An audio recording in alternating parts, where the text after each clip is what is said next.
Leo, por favor, ponle a tu hermana lo que quiera que estoy trabajando, anda.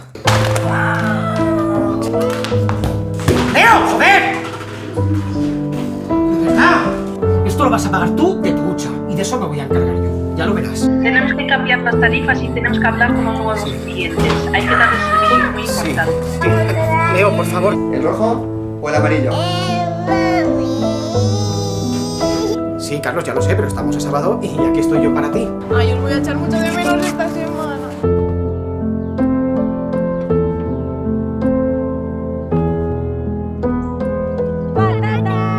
¿Quién te ha dicho eso? Me lo dijo José en el parque. Ah, bueno, pues no sabía yo que era rico. ¿Y cómo se hizo rico?